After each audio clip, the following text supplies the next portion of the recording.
Hello guys, welcome back to my YouTube channel. Guys, आज के हमारे वीडियो का टॉपिक है परमिट टू वर्क सिस्टम। आज के इस वीडियो में हम डिस्कस करेंगे परमिट टू वर्क सिस्टम के बारे में। हम जानेंगे परमिट टू वर्क क्या होता है, इसके ऑब्जेक्टिव्स क्या हैं और ये कितने दिन तक वैलिड होता है। और सेकंड हम जानेंगे टाइप्स ऑफ परमिट, यानी परमिट कितने तरह के होते हैं। और हम थर्ड जानेंगे कंटेंट्स ऑफ परमिट, यानी परमिट में कौन कौन से कंटेंट्स होते हैं, इसमें क्या क्या शामिल होता है। तो इन तीन टॉपिक पे हम डिस्कस करेंगे आज के इस वीडियो में। तो आइए इस वीडियो को शुरू करते हैं। सबसे पहले हम जानेंगे परमिट टू वर्क सिस्टम होता क्या है।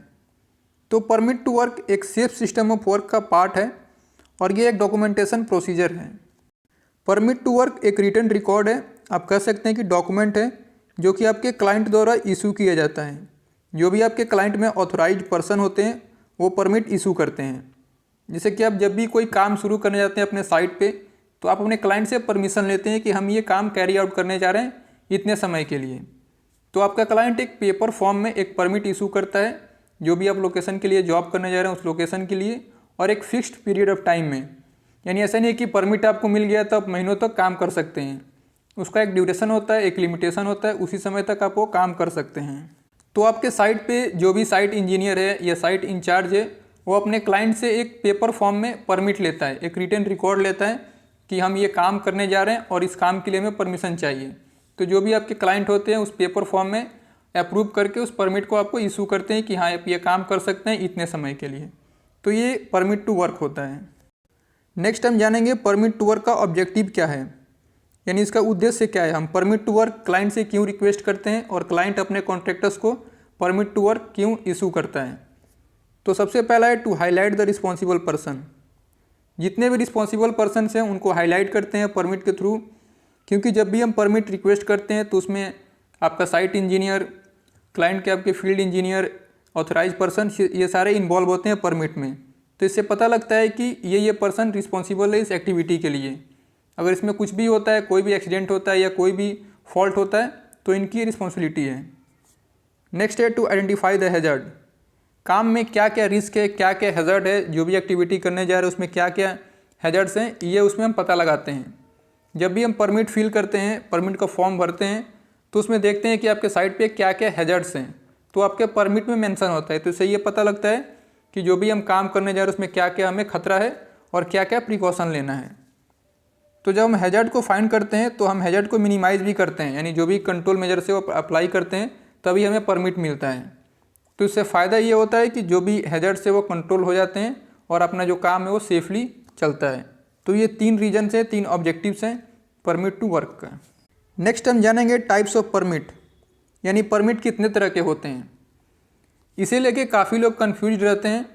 कुछ लोग 2 तरह के परमिट बताते हैं, कुछ लोग 3 तरह के, और भी बहुत सारे परमिट बताए जाते हैं।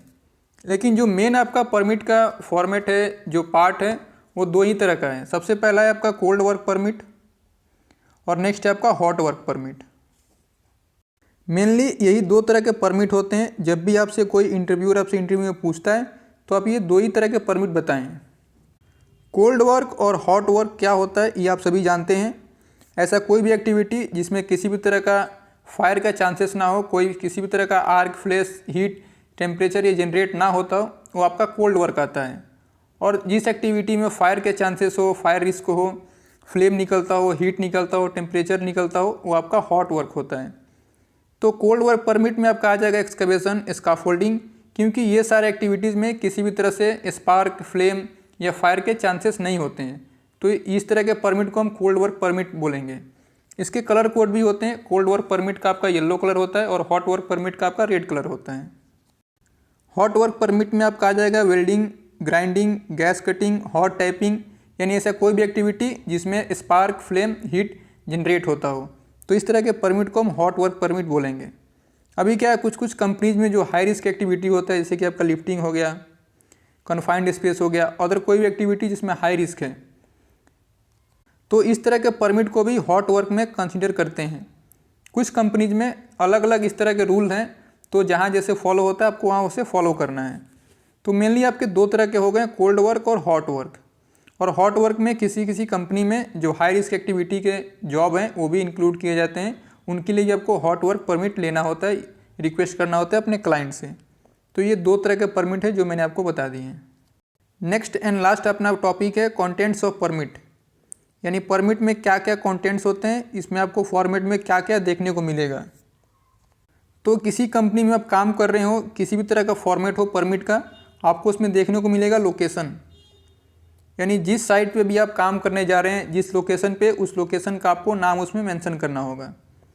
सेकंड होगा एक्टिविटी, यानी क्या आप एक्टिविटी कैरी आउट करने वाले हैं, क्या जॉब है, इसके बारे में इसमें मेंशन करना होगा। नेक्स्ट है आपके हैजर्ड्स, उस एक्टिविटी में क्या क्या हैजर्ड्स हैं, हैजर्ड्स के उसमें कुछ ऑप्शंस होंगे, उस पर आपको टिक आउट करना होगा या तो कुछ फॉर्मेट में आपको डिटेल में लिखना होगा। तो ये आपका होगा थर्ड आपका हैजर्ड। फोर्थ है आपका कंट्रोल मेजर्स, जो आपके हैजर्ड्स आपने फाइंड किए हैं, जिस एक्टिविटी में जो हैजर्ड्स हैं उसके लिए आप क्या क्या कंट्रोल मेजर्स अप्लाई कर रहे हैं और आपने क्या क्या एक्शन लिए हुए हैं, इसके बारे में इसमें आपको मेंशन करना होगा।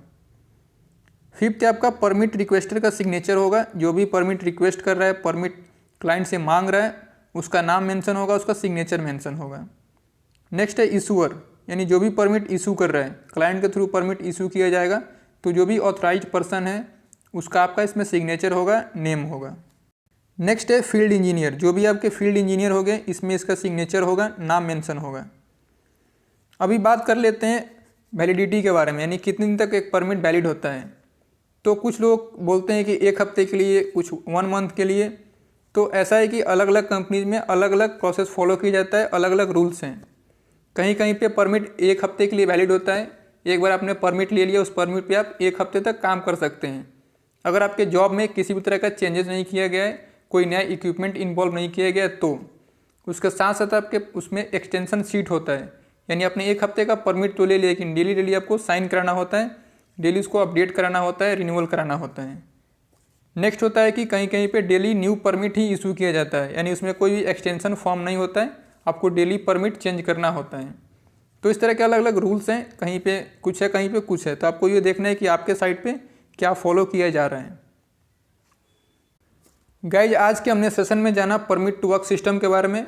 हमने जाना परमिट टू वर्क क्या होता है, इसके ऑब्जेक्टिव्स क्या होते हैं, परमिट के टाइप्स कितने होते हैं, कंटेंट्स ऑफ परमिट क्या है, ये वैलिड कब तक के लिए होते हैं, ये सब हमने इस वीडियो में डिस्कस किया। अगर परमिट के बारे में आपके कोई और क्वेश्चंस हैं, कोई क्वेरी है, तो आप आस्क कर सकते हैं, कमेंट बॉक्स में पूछ सकते हैं। Thank you for watching, thanks. आप चाहें तो मुझे फॉलो कर सकते हैं इंस्टाग्राम पे, मेरा सेफ्टी मनीष आईडी है, यहाँ पे आप देख सकते हैं टॉप पे, आप सर्च करेंगे इंस्टाग्राम पे आपको मिल जाएगा। जो भी सेफ्टी रिलेटेड कुछ इंपॉर्टेंट लगता है मुझे, मैं यहाँ पे शेयर किया करता हूँ, तो आप यहाँ से जो भी नॉलेज मिलेगा आपको ले सकते हैं। आप मेरे साथ फेसबुक पे जुड़ना चाहते हैं तो मुझे फ्रेंड रिक्वेस्ट सेंड कर सकते हैं, ये मेरा आईडी है, आप देख सकते हैं। तो जो भी लोग चाहते हैं कि फेसबुक पे जुड़े, वो मुझे फ्रेंड रिक्वेस्ट सेंड कर सकते हैं या हमारे पेज को भी फॉलो कर सकते हैं। इसका लिंक आपको डिस्क्रिप्शन में मिल जाएगा, वहाँ से आप रिक्वेस्ट सेंड कर सकते हैं।